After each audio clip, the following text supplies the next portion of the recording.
Hello everyone, అందరూ కూడా మే 31 కోసం ఎదురు చూస్తున్నారు. ముఖ్యంగా ఏపీపీఎస్సీ ఉద్యోగాలకు ఉన్న క్రేజ్ మామూలు విషయం కాదండి. సో ఏ ఉద్యోగాలు ఉంటే ఏ ఉద్యోగాలు నోటిఫికేషన్ సిద్ధం అవ్వచ్చు, ఏపీపీఎస్సీ సిద్ధమవుతుంది, అసలు గవర్నమెంట్ క్యాలెండర్ రిలీజ్ అంటున్నారు, వేటి ఉద్దేశంలో క్యాలెండర్ రిలీజ్ చేస్తుంది అనేది మనకి తెలియాల్సి ఉంది.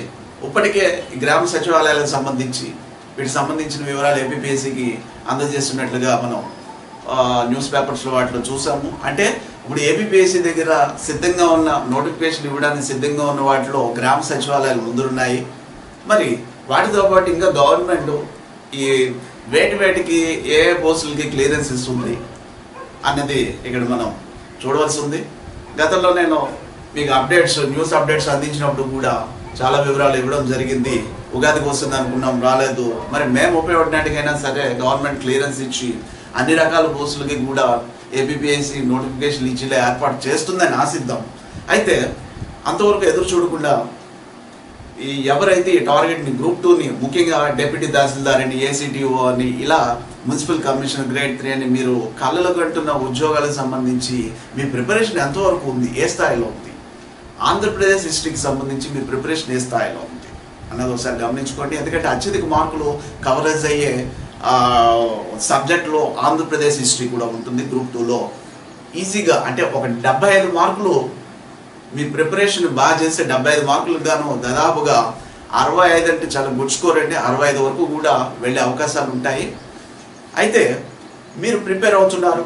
మరి మా ఆయనం సంస్థ బాధ్యత తీసుకోవడం జరుగుతుంది. మీ ప్రిపరేషన్లో మేము కూడా బాధ్యత తీసుకుంటున్నాం. గతంలోనే ఆల్రెడీ ప్రీ అండ్ ప్రోటో హిస్టరీని మొదలుపెట్టడం జరిగింది. ఆల్రెడీ చెప్పి మీకు 18 క్లాసులు ఇవ్వడం జరిగింది. అయితే గతంలో మొత్తం సిలబస్ని కవర్ చేస్తూ వెళ్ళడం జరిగింది. దాంతో ఇది గ్రూప్ 1 క్యాండిడేట్స్, లెక్చరర్స్ అని అందరికీ ఉపయోగపడే విధంగా అప్పుడు ఇవ్వడం జరిగింది. ఈసారి పర్టికులర్గా కొన్ని చాప్టర్స్ని తీసుకోవడం జరుగుతుంది. చాప్టర్స్ మీ సిలబస్ని మొత్తం గమనించినప్పుడు ఒక 5-6 చాప్టర్ల నుంచే దగ్గరగా 75 మార్కులకి 50 మార్కులు పైబడి వస్తున్నాయి. ఈ 5-6 చాప్టర్స్ చాలా లోతుగా చదవవలసి ఉంటుంది. వీటిని మేము అధ్యయనం చేసి ఏ చాప్టర్ నుంచి ఎలా వస్తున్నాయి అన్నది గమనించి మీ సిలబస్ని గమనించి మొత్తం చూసిన తర్వాత మొత్తాన్ని సిలబస్ని తర్వాత కవర్ చేసే విధంగా ఈ చాప్టర్స్ ఏ 5-6 చాప్టర్స్ అంటున్నా అవి మీకు ముందర అందించే విధంగా ఏర్పాటు చేయడం జరుగుతుంది. ఎవరైతే సిలబస్ను ఆల్రెడీ కంప్లీట్ చేసి ఉన్నారో చాలా యూస్ఫుల్గా ఉంటాయి. ఇంకా కంప్లీట్ చేయని వాళ్ళు కూడా ఇవి చాలా లోతుగా ఉంటాయి కాబట్టి మీ అవగాహన పెరుగుతూ ఉంటుంది, బాగా చదివే అవకాశం ఉంటుంది. సో ఇట్లా చేసుకుంటారని ఆశిస్తున్నాను. ముఖ్యంగా ఆంధ్రప్రదేశ్ హిస్టరీకి సంబంధించి 75 మార్కులకి మీకు ఉంటుంది. అంటే సెకండ్ పేపర్ గ్రూప్ 2కి సంబంధించిన సెకండ్ పేపర్లో ఆంధ్రప్రదేశ్ హిస్టరీ 75 మార్కులు, ఇండియన్ పాలిటీ 75 మార్కులకు ఉంటుంది. సో ఈ 75 మార్కులు మీరు దాదాపుగా అతి సునాయాసంగా అట్లీస్ట్ 65+ ఉండే విధంగా మీరు చదువు ఉండాలి, మీ ప్రిపరేషన్ ఉండాలి, మంచి పుస్తకాలు చదవాలి. సో మీ పుస్తకాల స్థానంలో మా కోచింగ్ సెంటర్ ఉంటుంది. మా ఆన్లైన్ సెంటర్ మీకు ఇవ్వడం జరుగుతూ ఉంటుంది. చాలా వరకు డేటాని సఫిషియెంట్గా మీకు అందించడం జరుగుతుంది. కాబట్టి దాదాపు నేను చెప్పి చాప్టర్ సంబంధించి మీరు పుస్తకాలు చదివే అవసరం ఉండదని భావించడం జరుగుతుంది. ఖచ్చితంగా అవకాశం రాదని ఆశిస్తున్నాను. మీకు ఏదైనా డౌట్స్ ఉంటే కామెంట్ బాక్స్లో మీరు కామెంట్ చేయొచ్చు. ఓకే, మరి శాతవాహనులు అనేది ఆంధ్రప్రదేశ్ హిస్టరీకి సంబంధించి చాలా ముఖ్యమైనది. శాతవాహనులు ఇది చాలా దాదాపుగా ఈ శాతవాహనులు అనే చాప్టర్ నుంచి మనం అంటే ఇప్పటికి గ్రూప్ 2 ఎగ్జామ్లో ఏపీపీఎస్సీ సంబంధించిన గ్రూప్ 2 ఎగ్జామ్ మనం 2008 నుంచి గమనిస్తే 2008, 2011, 2012, 2017, తర్వాత 2019 ఇప్పటికి 5 ఎగ్జామ్లు జరిగాయి. ప్రిలిమినరీతో కలుపుకుంటే 6 అనుకోవచ్చు. వీటిలో అత్యధికమైన ఇంపార్టెన్స్ ఉన్న చాప్టర్స్లో ఆంధ్రప్రదేశ్ సంబంధించిన దాంట్లో శాతవాహనులు అండి. Maximum marks 10, minimum marks at least 5 to 6 ఉంటుంది. సో ఇన్ బిట్వీన్ 5 to 10 మార్క్స్లో ఉంటుంది. కాబట్టి మీరు మొత్తాన్ని చాప్టర్ని బాగా అవగాహన చేసుకోగలిగితే ఖచ్చితంగా ఈజీగా స్కోర్ చేయగలుగుతారు, అత్యధిక మార్కులు పొందగలుగుతారు. అయితే శాతవాహనంలో మాత్రం మీరు గుర్తుపెట్టుకోవాల్సింది పొలిటికల్ హిస్టరీ అనేది కొంచెం తగ్గించి చదవండి. మనం ఇప్పుడు ఎలా క్లాసులు చెప్పుకుంటాం కాబట్టి మీకు అర్థమవుతుంది ఎక్కడ ఇంపార్టెన్స్ ఇవ్వాలి ఏంటన్నది. మిగతావన్నీ కూడా socio economic, religious, cultural conditions మాత్రం మీరు చాలా డెప్త్గా చదవాల్సిన అవసరం ఉంది. ఇవన్నీ కూడా మీకు ఈ క్లాసుల రూపంలో అందుతాయి. ఓకే, సో ఈ శాతవాహనులు అనే ఈ చాప్టర్లో మనం ఇప్పుడు ఈ వీడియోలో మనం ఏవేంటి చర్చించబోతున్నాం, ఏ అంశాలు తెలుసుకోబోతున్నాం అని చూస్తే, ఫస్ట్ ఇంట్రడక్షన్, పరిచయం శాతవాహనుల గురించి, తర్వాత సోర్సెస్ అంటే ఆధారాలు, సోర్సెస్ ఆధారాలు, తర్వాత వీళ్ళ యొక్క వంశనామం, ఈ శాతవాహన అనే వంశనామం సంబంధించి ఎలా వచ్చింది అనేది, తర్వాత వీటితో పాటే వీళ్ళ ఒక జన్మ జాతీయత, వీళ్ళ యొక్క జాతీయత అంటే ఆంధ్రుల, శాతవాహనులు ఆంధ్రుల కాదా అనేది డిబేట్ ఉంది. ఈ అంశాలను మనం చూస్తామండి ఇప్పుడు ఈ టాపిక్లోను. ఓకే, మరి వీటితో పాటే మనం చూస్తూనే ప్రీవియస్ పేపర్స్లో క్వశ్చన్స్ ఎలా వచ్చాయి అన్నది అన్ని ఇవ్వకపోయినా టాపిక్స్ మనం చాప్టర్లోని ఈ టాపిక్స్ తీసుకున్నప్పుడు వాటికి సంబంధించింది అట్లీస్ట్ ఒక క్వశ్చన్ అయినా ఇవ్వడం జరుగుతుంది. దీన్ని బట్టి మీకు మీ ప్రిపరేషన్ స్థాయి ఏ విధంగా ఉంది, ఎంత లోతులో చేయాలి అన్నీ కూడా మీకు తెలుస్తాయి. రైట్, చూద్దామండి ఇప్పుడు శాతవాహనులు. మౌర్య సామ్రాజ్యం అంటే దాదాపుగా ఇది మనం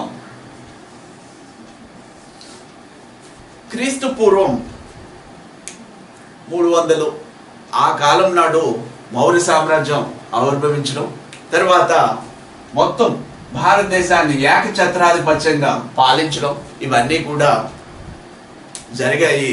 ఇదే సమయంలో మౌర్య సామ్రాజ్యం క్షీణించే సమయంలో, మౌర్య సామ్రాజ్యం నెమ్మదిగా క్షీణించిపోతున్న సమయంలో దక్షిణాపథంలో శాతవాహనులు స్వతంత్రాన్ని సంపాదించడం జరిగింది, స్వతంత్రాధికారాన్ని నెలకొల్పడం జరిగింది.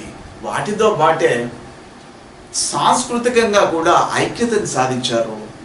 దాంతో భారతదేశ చరిత్రలోని శాతవాహనులకి అతి ప్రాముఖ్యత కలిగింది, ప్రముఖమైన పాత్ర కలిగింది. ముఖ్యంగా ఆంధ్రప్రదేశ్లోని చరిత్రకు సంబంధించి కూడా మొట్టమొదటిగా మనం చెప్పుకునేది కూడా శాతవాహన రాజుల గురించే కాబట్టి దీనికి అంత ప్రాధాన్యత వచ్చింది. ఉత్తరాపథంలో మౌర్య క్షీణత తర్వాత దక్షిణాపథంలో దక్షిణ భారతదేశంలో మొత్తం రాజ్యాన్ని ఏకం చేస్తూ పరిపాలించింది శాతవాహనులు. అలాగే ఒకానొక సమయంలో పాటలీపుత్రం వరకు కూడా, అంటే ఈ మౌర్యుల రాజధాని అయిన పాటలీపుత్రం తర్వాత కర్నూలు, శిశునాగులు వీళ్ళందరూ కూడా రావడం జరిగింది. సో ఆ సమయంలో పాటలీపుత్రం వరకు కూడా విజయ పతాకాన్ని ఎగరవేసిన ఘనత శాతవాహనులు. మన ఆంధ్రులకి చాలా ప్రముఖమైన వాళ్ళు కాబట్టి ఖచ్చితంగా మనం తెలుసుకుని తీరాలి వీళ్ళ గురించి. ఓకే, మరి ఇంతటి ఘనత సాధించిన ఈ శాతవాహనులకి చరిత్ర మనం తెలుసుకోవడానికి ఆధారాలు ఏంటి మనం చూసినప్పుడు, ఈ సోర్సెస్లో ఒకటి లిటరరీ సోర్సెస్ అంటే సారస్వత ఆధారాలు అంటారు. ఈ సారస్వత ఆధారాలలో మనకి దేశీయ ఆధారాలు, తర్వాత విదేశీ ఆధారాలు. ఓకే, దేశీయ ఆధారాలు, విదేశీ ఆధారాలు అనేవి ముఖ్యమైనవి. మరి ఇంకా ఆర్కియలాజికల్ ఎవిడెన్సెస్ అంటే పురావస్తు ఆధారాలు.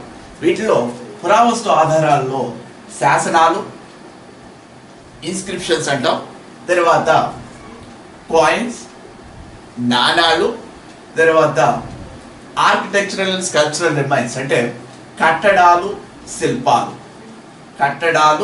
శిల్పాలు. ఇదండి శాతవాహనుల చరిత్ర తెలుసుకోవడానికి ఉపయోగపడే ఆధారాల్లో అతి ముఖ్యమైనవి ఇవన్నీను. అయితే ఇక్కడ మీరు గమనించవలసిన అంశం, ఈ సోర్సెస్ని ఇప్పుడు ప్రత్యేకించి మనం చెప్పుకోవాల్సిన అవసరం లేదు. క్లాస్లో మొత్తం ఎక్కడ ఏది కావాలో అక్కడ ఖచ్చితంగా మనం వివరాలు ఇస్తాం కాబట్టి ఈ గ్రంథాలు, రచయితలు లేదంటే ఈ శాసనాలు వేయించిన ఇలా చదవకండి. సందర్భానుసారం వచ్చినప్పుడు చదివితే అది బాగా మీకు గుర్తుంటుంది. క్వశ్చన్ అనలిటికల్గా ఇచ్చినప్పుడు ఆన్సర్ చేయగలుగుతారు. అంతేగాని దేశీయ ఆధారాలు, హారుడు, తర్వాత గాథా సప్తశతి తర్వాత ఇలా ఇలా కాకుండా గుణాటుడు బృహద్గద రచించాడు, ఇవి కాకుండా సందర్భానుసారం వచ్చే విధంగా. అందువల్ల నేను అలాగే శాసనాలు నాన్నగారి శాసనం దేవి నాగనగ వేయించింది ఇలా కాకుండా అవసరానికి మనం చెప్పుకుని చూద్దామండి. దానివల్ల మీకు సందర్భానుసారం బాగా అవి గుర్తుండిపోతాయి. క్వశ్చన్ ఎలాగ వచ్చినా కూడా ఆన్సర్ చేయగలుగుతారు. ఓకే, మరి శాతవాహన అంటున్నాం.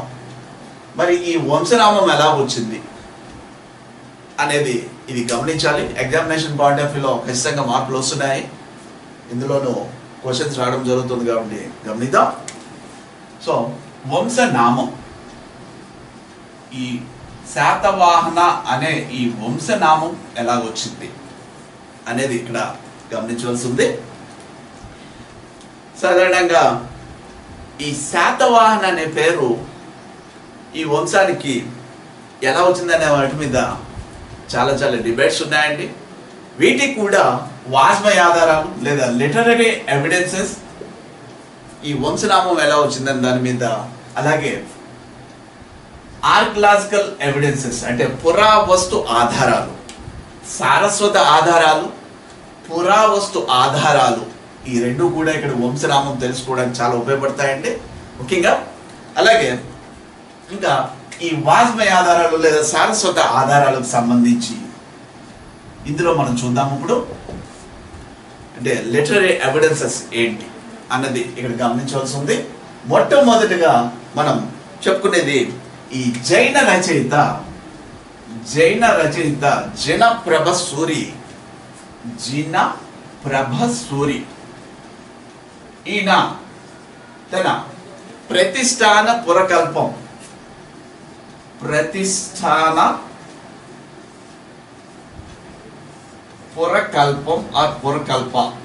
ఓకే అనే గ్రంథంలో జైన రచయిత జినప్రభ సూరి ప్రతిష్టాన పురకల్ప అనే గ్రంథంలో ఈ శాతవాహన వంశోత్పత్తి గురించి చెప్పడం జరిగింది. ఈయన చెప్పిన దాని ప్రకారం నాగరాజు అనే వ్యక్తి ఒక బ్రాహ్మణ కన్య ఇరువురికి నాగరాజు అనే వ్యక్తి ఒక బ్రాహ్మణ కన్య ఓకే కి కలిగిన సంతానమే ఒక బాలుడు.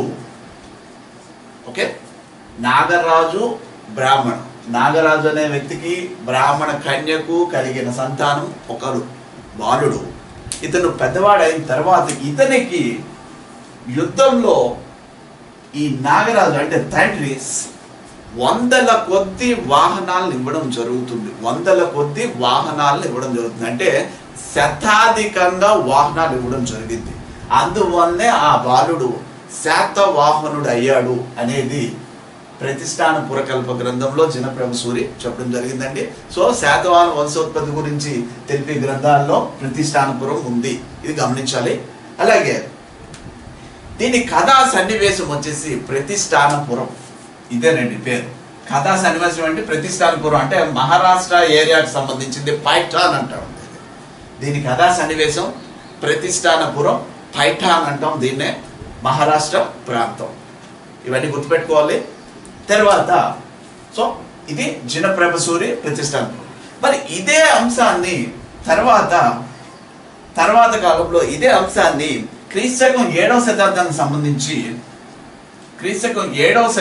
సంబంధించిన ద్వాత్రింశత్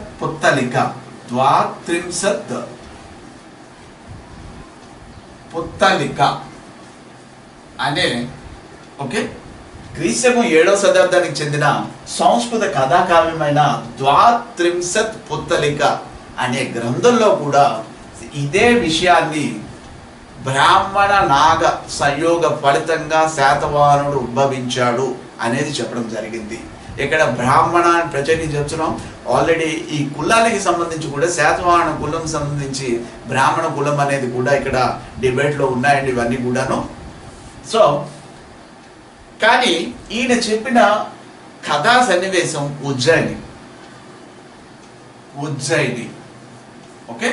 ఈయన చెప్పిన కథా సన్నివేశం ప్రతిష్టానపుర కలుపులో అయితే ప్రతిష్టానపురం పైచాన్, ఈయన చెప్పింది కథా సన్నివేశం అంతా మామూలుగా ద్వాత్రింశత్ పుత్తలికలో అనే గ్రంథంలో అంతా సేమ్ ఈ ప్రతిష్టాన పురకల్పలో చెప్పిన విధంగానే ఉంది. కానీ కథా సన్నివేశం వచ్చేసి ఉజ్జయిని, మధ్యప్రదేశ్ ఈ ప్రాంతానికి సంబంధించింది. ఓకే బాగా. ఇంకా మూడవది తీసుకుంటే మనకి లిటరరీ సోర్సెస్లో కథా సరిసాగరం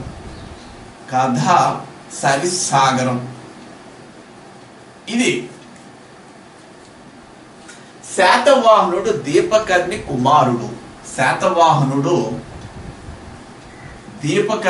కుమారుడుగా చెప్పడం జరుగుతుంది.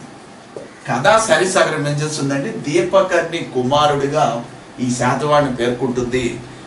అలాగే ఇది యక్షుణ్ణి వాహనంగా కలవాడు అని చెప్పడం జరుగుతుంది. యక్షుణ్ణి వాహనంగా కలవాడు. ఇది చూడండి, ఇక్కడ కథా సరిసాగరం దీపకర్ణి కుమారుడు శాతవాహనుడని చెప్తూనే యక్షుడిని వాహనంగా కలవాడు అంటే ఇక్కడ యక్ష అనేది ఒక మనిషి, కానీ అది వాహనంగా అంటే పురాణాల్లో వీటిలో మనకు ఎలా ఉంటాయంటే సాధారణంగా వాళ్ళు పూర్వజన్మ పాపాలు చేసుకున్నప్పుడు జంతువుల రూపంలో ఉండి పాప విమోచనం అయిన తర్వాత వాళ్ళు మానవ జన్మనెత్తడం జరిగినట్లుగా మనకి పురాణ వాటిలో కనపడుతూ ఉంటుంది మనం చూస్తాం. కాబట్టి ఈ యక్షును వాహనంగా ఉపయోగించాడు శాతవాహనుడు అని ఇందులో చెప్పడం జరిగిందంటే కథా సరిసాగరం. సో ప్రతిష్టాన పురకల్ప, ద్వాత్రింశత్ పుత్తలిక, తర్వాత కథా సరిసాగరం, తర్వాత సంస్కృత కోశమైన అభిధాన చింతామణి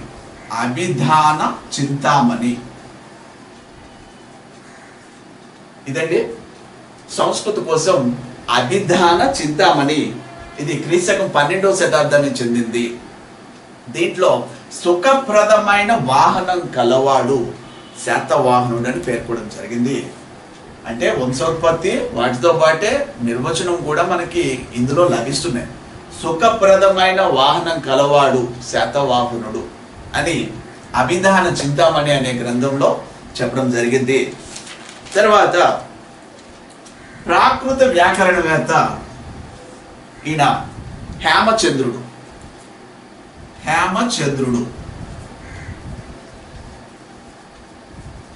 ఈయన ప్రాకృత వ్యాకరణవేత్త అంటే ప్రాకృత భాషకు సంబంధించి వ్యాకరణవేత్త హేమచంద్రుడు. ఈయన శాలివాహన అనే పదం శాతవాహనకు ప్రాకృత రూపం అని చెప్పడం జరుగుతుందండి. శాతవాహనకు ప్రాకృత రూపం అదనమాట. ఈ శాలివాహన అనే పదం కానీ శాతవాహన ఒకటేనని వీటికి ఇది ప్రాకృత భాషలోని రూపం, శాతవాహనకు ప్రాకృత భాషలో రూపం ఇది శాలివాహన అని ఈయన చెప్పడం జరుగుతుంది రామచంద్రుడు. సో తర్వాత ఇంకా శిలపధికారం అనే తమిళ గ్రంథం ఒకటి ఉందండి. శిలపధికారం నూర్వార్ కన్నార్ అని పేర్కోవడం జరిగింది. నూర్వార్ కన్నార్ అంటే శతకన్య అని అర్థం అండి ఇది. ఓకే, శిలపధికారం నూర్వార్ కన్నార్ అని పేర్కోవడం జరిగింది. దీన్నే శతకన్య అని తమిళ రూపం అనేది ఇక్కడ మనం తెలుసుకోవాలి. ఇంకా లాస్ట్ది వీటిలో పేర్కోదగింది పురాణాలకు సంబంధించి పురాణాలు 7. శాతవాహనుల చరిత్ర తెలుసుకోవడానికి అతి ముఖ్యమైనది పురాణాల్లో చాలా ప్రాముఖ్యత కలిగినవి. శాతవాహన చరిత్ర తెలుసుకోవడానికి మనకి బ్రహ్మాండ పురాణం, తర్వాత భాగవత పురాణం, తర్వాత మత్స్య పురాణం, తర్వాత వాయు పురాణం, విష్ణు పురాణం. ఓకే, శాతవాహనుల గురించి మనం తెలుసుకునే దాంట్లో ముఖ్యమైనవి బ్రహ్మాండ పురాణం, భాగవత పురాణం, మత్స్య పురాణం, వాయు పురాణం, విష్ణు పురాణం. ఇవన్నీ కూడా శాతవాహన రాజుల గురించి చెప్పడం జరుగుతుంది. అయితే ఎక్కడా కూడా శాతవాహన అనే పదాన్ని ఉపయోగించలేదండి. తొలి రాజుగా మాత్రం సిముక రాజుని చెప్పడం జరిగింది. తర్వాత మళ్ళీ మనం అది విషయాలు గమనిద్దాం. సిముక అనే రాజు కోసం చెప్పడం జరిగింది పురాణాలు. ఓకే, అంటే ఒకసారి చూడండి, ఇది మనం ఒక 7 గ్రంథాల గురించి సంబంధించిన ఇక్కడ వివరాలు చూసాం మనం. వీటిలో ఒకటి ఈ చిన్న ప్రభ సూరి ప్రతిష్టాన పూర్వకాల గ్రంథం గురించి చెప్పాం, వంశోత్పత్తి ఎలాగ వచ్చింది అనేది. తర్వాత ద్వాత్రింశత్ పుత్తలిక సంస్కృత కథాకావ్యం, ఇది కూడా మనం చెప్పుకోవడం జరిగింది. తర్వాత కథా సరిసాగరం అనేది ఏ విధంగా వివరించారని చూసాం. తర్వాత అభిధాన చింతామణి సుఖప్రదమైన వాహనం కలవాడు శాతవాహనం చెప్పడం జరిగింది. ఇంకా హేమచంద్రుడు ప్రాకృత వ్యాకరణవేత్త, శాతవాహనకు ప్రాకృత రూపం అని చెప్పడం జరిగింది. ఇంకా శిలప్పధికారం అనే తమిళ గ్రంథం ఈ నూర్వార్ కన్నా అని పేర్కొనడం జరిగింది. శతకన్య అనేది అర్థం వస్తుందండి. ఇంకా మరి పురాణాలు అత్యధిక ప్రాధాన్యత సంబంధించిన శాతవాహన చరిత్ర తెలుసుకోవడానికి ఉపయోగపడే ఆధారాల్లో ప్రముఖంగా కలిగింది పురాణాలు. ఇందులో బ్రహ్మాండ పురాణం, భాగవత పురాణం, మత్స్య పురాణం, వాయు పురాణం, విష్ణు పురాణం, ఇవన్నీ కూడా చాలా ప్రాముఖ్యతని సంతరించుకున్నాయి. ఓకే, మరి పురాణాల ఆధారంగా చూసాం. అయితే సాధారణంగా చరిత్ర అనేది ఎప్పుడు కూడా కేవలం లిటరరీ ఎవిడెన్సెస్ మీద ఆధారపడుతుంది. ఎందుకంటే పురాతన చరిత్రకు సంబంధించి ప్రతిదీ కూడా లిటరరీ ఎవిడెన్స్తో పాటు ఆర్కియలాజికల్ ఎవిడెన్సెస్ కూడా ఖచ్చితంగా కావాలి మనకి. ఆర్కియలాజికల్ ఎవిడెన్సెస్ ఉండి టెక్స్చువల్ ఎవిడెన్సెస్ ఉంటే ఈ రెండు కూడా కోయిన్సైడ్ అయినప్పుడు మాత్రమే చరిత్ర రచించడానికి వీలుంటుంది. కాబట్టి ఇప్పుడు మనం లిటరరీ ఎవిడెన్సెస్ చూసాం, ఈ వంశనామం ఎలాగొచ్చింది ఏంటన్నది. తర్వాత ఆర్కిటెక్చరల్గా చూద్దామండి, ఏవేంటి ఇక్కడ ఆర్కిటెక్చరల్గా ఏంటి ఉన్నాయి, సోర్సెస్ ఉన్నాయన్నది. ఓకే, ముఖ్యంగా ఆర్కిటెక్చరల్ ఎవిడెన్సెస్లో మనం తెలుసుకోవాల్సినవి వీళ్ళక శాసనాలు. ఓకే, శాసనాలు ఏ విధంగా ఉన్నాయి. మొట్టమొదటిగా మనం శాసనం, నానేఘాట్ శాసనం మొదటి శాతకర్ణి భార్య దేవి నాగనిక వేయించడం జరిగింది. అయితే ఇది నానాఘాట్ వద్ద, అంటే మహారాష్ట్ర వద్ద అండి. ఇది వాళ్ళ యొక్క ప్రతిమలతోటి, రాజుల ప్రతిమలతోటి ఒక శాసనాన్ని వేయించడం జరిగింది. ప్రతిమా ముద్ర శాసనం అంటాం. ఎక్కడ నానాఘాట్ అండి, వేయించిన వాళ్ళు దేవి నాగనిక. ఇక్కడ సిరి చిముక శాతవాహన, సిరి చిముక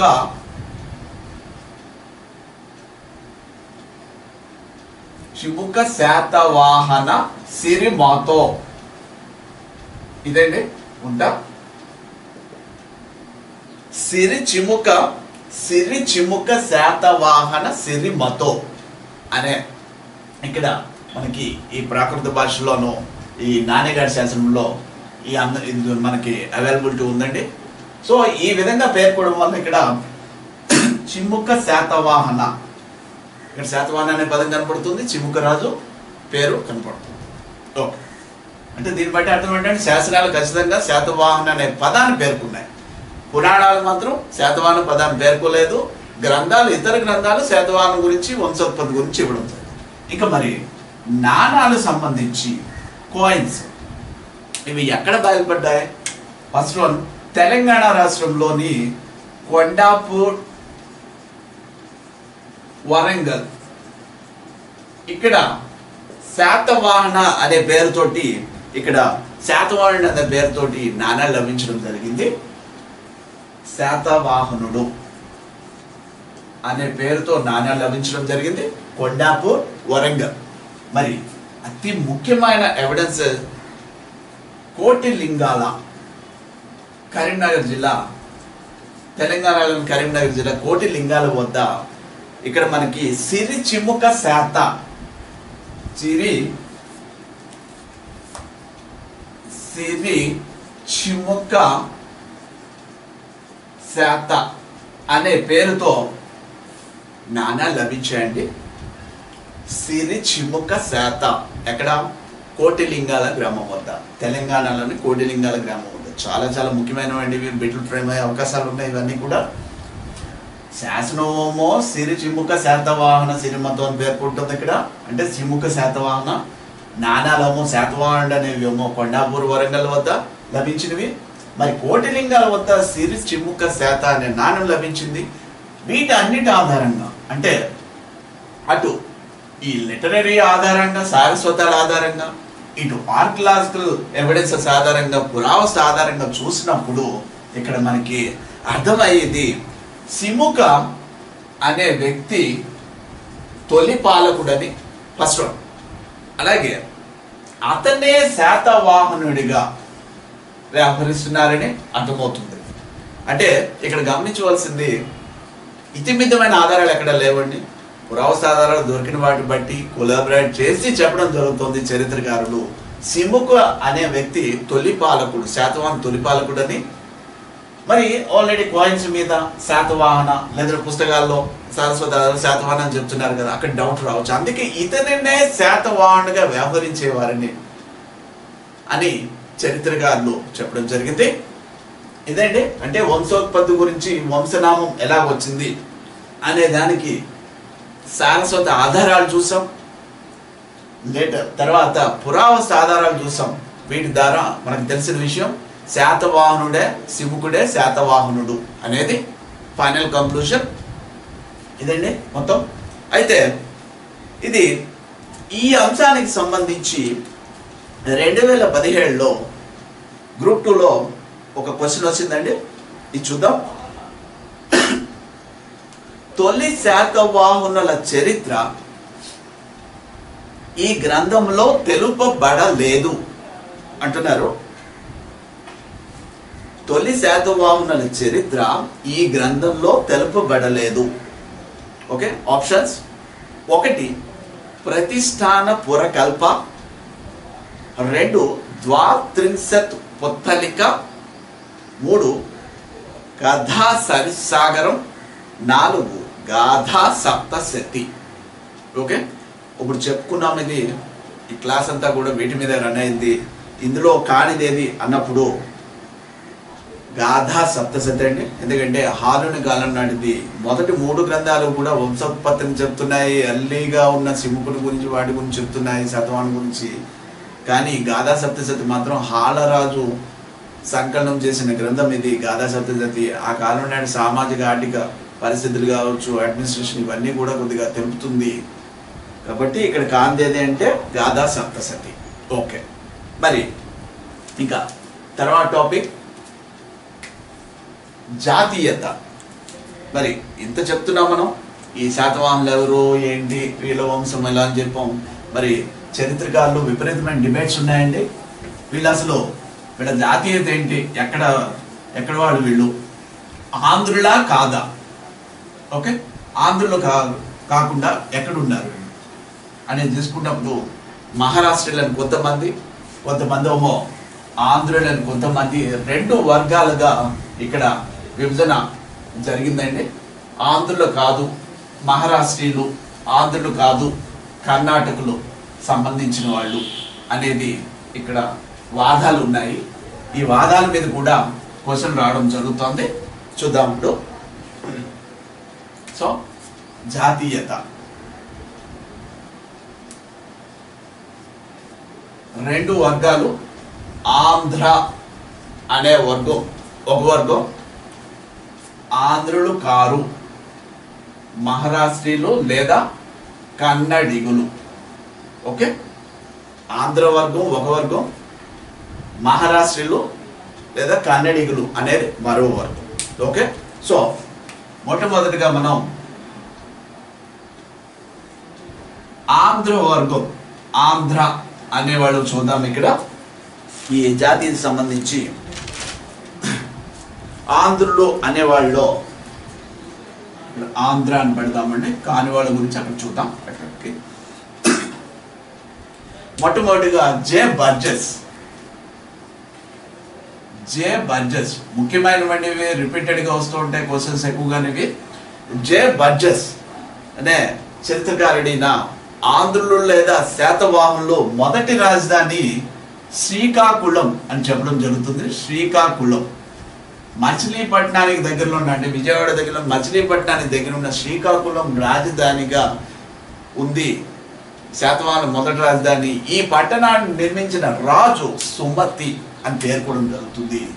ఈ పట్టణాన్ని నిర్మించిన రాజు సుమతి అని పేర్కొనడం జరుగుతుందండి.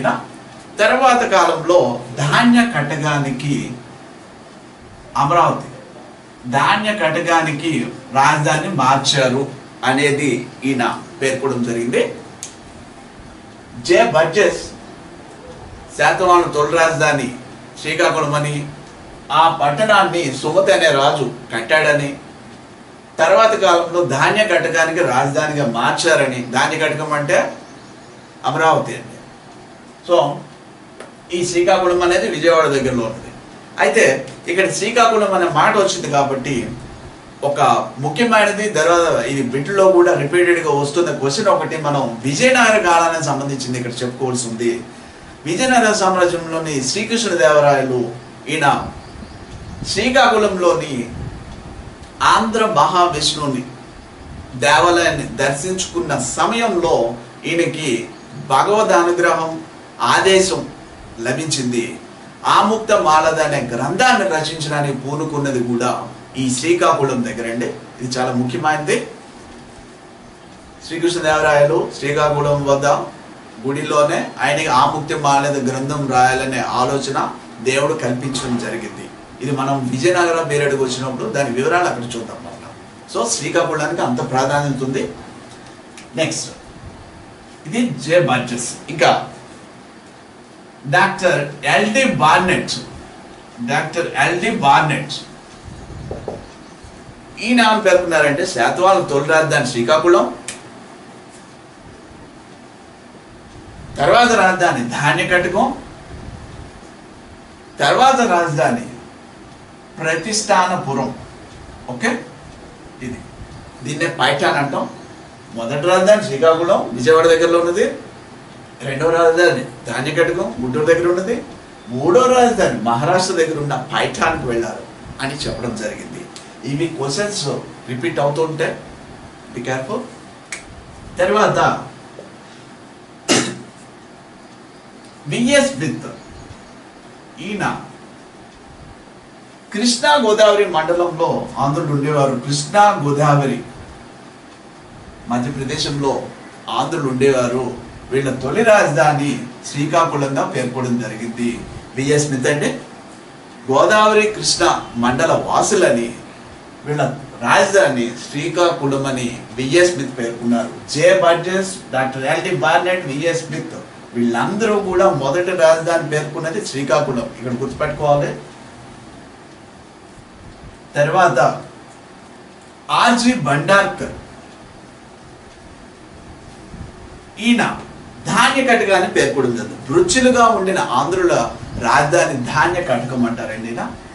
ధాన్య కటకం. వృత్తులు అనే పదం ఇక్కడ అర్థం చేసుకోవాలి. వృత్తులు అంటే సామంతులు అని అర్థం. వృత్తులుగా ఉండిన ఆంధ్రుల రాజధాని ధాన్య కటకం అని చెప్పింది ఆర్జీ భండార్కర్. ఎవరికి వృత్తులు? ఇక్కడ చాలా డిబేట్స్ ఉన్నాయండి. ఇవి యాక్చువల్గా చెప్పాలంటే మౌర్యుల కాలంలో ఆంధ్రులు సామంతులుగా ఉన్నారు, దాన్ని బేస్ చేసుకుని వీళ్ళు చెప్పి ఉండాలన్నది ఇక్కడ గమనించారు. వృత్తులు అంటే అర్థం సామంతులు అని అర్థం. ఓకే, తర్వాత డాక్టర్ గోపాలాచారి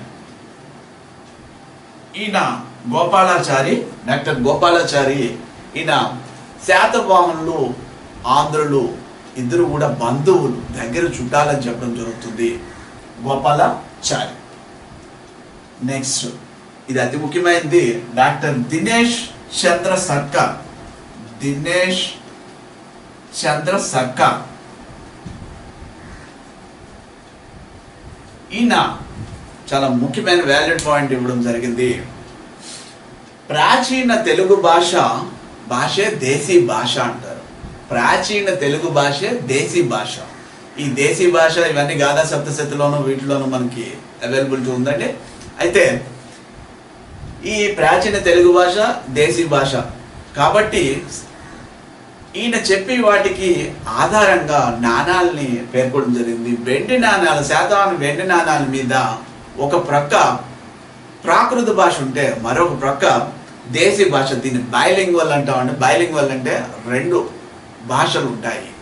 ఒక ప్రక్క ప్రాకృత భాష కాయిన్కి, రెండో ప్రక్క దేశీ భాషతో ఉన్నాయి. కాబట్టి ప్రాచీన తెలుగు భాష దేశీ భాష కాబట్టి ఆంధ్రులు అని పేర్కొనడం జరిగింది. సో ఆంధ్రులు అనే పేర్కొనే వాళ్ళు జాతీయతలో వీళ్ళు ఖచ్చితంగా శాతవాహనులు ఆంధ్రులు అని పేర్కొన్నది J Burgess, LD Barnett, VS Smith, RG Bhandarkar, Gopalachari, doctor Dinesh Chandra Sarkar. ఇది ఆప్షన్స్లో వచ్చే అవకాశం ఉంది. కింది వాళ్ళు శాతవాహనులు ఆంధ్రులు అని పేర్కొన్న వారిలో ప్రథములు లేదా పేర్కొన్న చరిత్రకారులు గుర్తించండి అనేది ఇచ్చే అవకాశం ఉంటుంది. లేదా రాజధానులు, ఈ పేర్కొన్న వాళ్ళు ఎవరు, మొదటి రాజధాని, రెండో రాజధాని, మూడో రాజధాని, ఇలా పేర్కొన్న వాళ్ళు ఎవరని కానీ ఈ రకాలుగా వచ్చే అవకాశాలు ఉంటాయి. ఇక మరి ఆంధ్రులు కారు, ఇప్పుడు ఇక్కడ ఆంధ్రులు అని చెప్పాం కదండి, ఈ వీళ్ళందరూ కూడా ఒపీనియన్స్. మరి ఆంధ్రుల కారు వీళ్ళు మహారాష్ట్రలు లేదా కన్నడిగులు అని చెప్పి వర్గం కూడా మరొక వర్గం ఉంది. వీళ్ళు ఫస్ట్ వన్ సుక్తంకర్, విఎన్ సుక్తంకర్. ఈయన చాలా ముఖ్యమైన పాయింట్లు అయినా పురాణాలు బేస్ చేసుకుని, ఆర్కియలాజికల్ ఎవిడెన్స్ బేస్ చేసుకుని ఈయన చెప్పడం జరిగింది. ఆంధ్రులు వేరు, ఆంధ్ర భృత్యులు వేరు అంటారండి. ఆంధ్రులు, ఆంధ్ర భృత్యులు ఇరువురు వేర్వేరు, ఒకటి కాదు అనేది ఈయన వాదం. పురాణాలలో ఆంధ్ర అని పేర్కోకుండా ఆంధ్ర భృత్యులు అని పేర్కోవడం జరిగింది. ఆంధ్ర భృత్యులు అంటే ఆంధ్రులకి సామంతులు.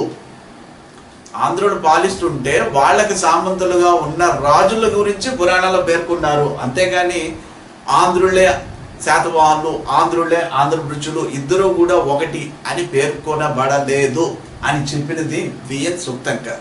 అంటే ఆంధ్రులు సామంతులుగా ఉండి వీళ్ళు ఒక చోట పరిపాలిస్తున్న వాళ్ళు ఉండి తర్వాత ఏంటంటే స్వతంత్రాన్ని సంపాదించుకున్న వాళ్ళు వీళ్ళు. కాబట్టి ఆంధ్రులు వేరు, ఆంధ్ర భృత్యులు వేరు. మరి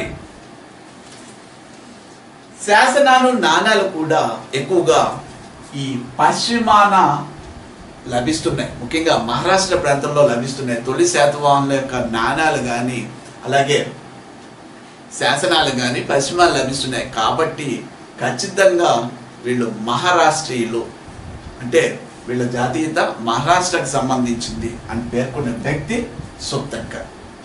ఓకే, తర్వాత ఇంకా పిటి శ్రీనివాస అయ్యంగార్. పిటి శ్రీనివాస అయ్యంగార్ ఈయన శాతవాహనుల్లో పశ్చిమాన అధికారాన్ని కోల్పోయిన తర్వాత తూర్పు తీర ప్రాంతంలో స్థిరపడ్డారు. అందువల్ల ఆంధ్ర మండలం అనే పేరు వచ్చిందని చెప్పడం జరుగుతుంది పిటి శ్రీనివాస అయ్యంగార్. పశ్చిమాన కోల్పోయారు. ఇవన్నీ మనం నెక్స్ట్ పొలిటికల్ హిస్టరీలో గమనిస్తాం. పశ్చిమాన అధికారాన్ని కోల్పోయిన తర్వాత తూర్పు తీర ప్రాంతాలలో స్థిరపడ్డారు వీళ్ళు. దానికే ఆంధ్ర మండలం అని పేరు వచ్చింది. ముఖ్యంగా వీళ్ళ భాష శాతవాహనుల భాష ప్రాకృతం. కాబట్టి వీళ్ళు మహారాష్ట్ర వారు. ఓకే, మహారాష్ట్ర వారిని పేర్కొనడం జరిగింది పిటి శ్రీనివాస్ అయ్యంగార్. ఇంకా మరి శ్రీనివాస శాస్త్రి ఈయన భాషని ఆధారంగా చేసుకుని చెప్పడం జరిగింది. ఆంధ్రులు మాట్లాడే భాష తెలుగు భాష, శాతవాహనుల భాష ప్రాకృత భాష. ఈ ప్రాకృతం మహారాష్ట్రలో మాట్లాడే భాషకి దగ్గరగా ఉంది. కాబట్టి శాతవాహనుల్లో మహారాష్ట్ర రాష్ట్రానికి సంబంధించిన వాళ్ళు అని శ్రీనివాస శాస్త్రి పేర్కొనడం జరిగింది. తర్వాత ఇంకా రాయ్ చౌదరి, కేపీ జైస్వాల్. రాయ్ చౌదరి, కేపీ జైస్వాల్ వీళ్ళు ఏమని చెప్తారంటే పురాణాలు ఆంధ్రులను పేర్కొంది కేవలం శాతవాహనులు ఆంధ్రాలో పరిపాలన సాగిస్తున్న సమయంలో పురాణాలు సంకలనం చేయబడ్డాయి. కాబట్టి ఆంధ్రుల గురించి పేర్కోవడం జరిగింది అనేది వీళ్ళ యొక్క వాదన. అంటే పశ్చిమాన ఉన్నప్పుడు పురాణాల సంకలనం జరగలేదు, తూర్పుకు వచ్చిన తర్వాత ఆంధ్రాలో ఉన్నప్పుడే పురాణాల సంకలనం జరిగాయి కాబట్టి వీళ్ళు పురాణాలు ఆంధ్రులను పేర్కోవడం జరిగింది అనే వాదన రాయ్ చౌదరి, కేపీ జైస్వాల్. ఇంకా లాస్ట్ విఎస్ బక్లే. ఈయన సాతేయ పుత్రులే శాతవాహనులు, సాతేయ పుత్రులే శాతవాహనులు అని పేర్కొన్నది విఎస్ బక్లే. ఈ సాతేయ పుత్రులు అనేది అశోకుని శాసనాల్లో పేర్కొనడం జరిగింది. కన్నడ ప్రాంతానికి సంబంధించిన వాడు, కన్నడ. ఓకే, సో పై వాళ్ళందరూ కూడా మహారాష్ట్ర గురించి పేర్కొన్నారు. సుక్తంకర్, పిటి శ్రీనివాస్ అయ్యంగార్, శ్రీనివాస్ శాస్త్రి, రాయ్ చౌదరి, కేపీ జైస్వాల్. కానీ విఎస్ బక్లే సాతేయ పుత్రులే శాతవాహనులుగా వీరి గురించి అశోక శాసనాల్లో ఉందని చెప్పడం జరిగింది. కన్నడ దేశస్థులు వీళ్ళు అని చెప్పడం జరిగింది. ఆంధ్రులు కాదు, వీళ్ళు కన్నడ దేశస్థులు అనేది ఈయన పేర్కొనడం జరిగింది. అంటే దీన్ని బట్టి మనకు అర్థమయ్యేది ఏంటంటే ఇది విధంగా ఎవరు కూడా శాతవాహనులు వాళ్ళ యొక్క జాతీయతని నిర్ణయించడం అనేది వీలు పడదు అనేది అర్థమవుతుంది. వాదాలు మాత్రమే ఇవి. దాన్ని బట్టి మనం ఒక అండర్స్టాండింగ్ రావడం కోసమే ఇక్కడ గమనించాలి ఇవన్నీ కూడాను. సో ఆంధ్రులు, శాతవాహనులు ఆంధ్రులు అనే Burgess, LD Barnett, VS Smith, Bhandarkar, Gopalachari, Dinesh Chandra Sarkar. ఆంధ్రులు కాదు వీళ్ళు అనేది అన్నవాళ్ళలో VN Sukthankar, PT Srinivas Iyengar, Srinivasa Sastri, Ray Chaudhuri, KP Jayaswal, తర్వాత బిఎస్ బక్లే. ఇదండి ప్రముఖమైనవి. వీటి మీద క్వశ్చన్స్ గతంలో వచ్చాయి. ఒక క్వశ్చన్ చూద్దామండి. గతంలో వచ్చిన క్వశ్చన్ ఒకటి 2008 ఈ గ్రూప్ 2లో శాతవాహనులు ఆంధ్రులు కారని, ఆంధ్రులకు భృత్యులని వాదించిన పండితుణ్ణి గుర్తించండి. శాతవాహనులు ఆంధ్రులు కారని, ఆంధ్రులకు భృత్యులని వాదించిన పండితుణ్ణి గుర్తించండి. చెప్పుకున్నాం ఇవన్నీ కూడా. 1 RG Bhandarkar, 2 VN Sukthankar, 3 Rapson, 4 doctor Gopalachari. ఇవన్నీ చూసాం మనం.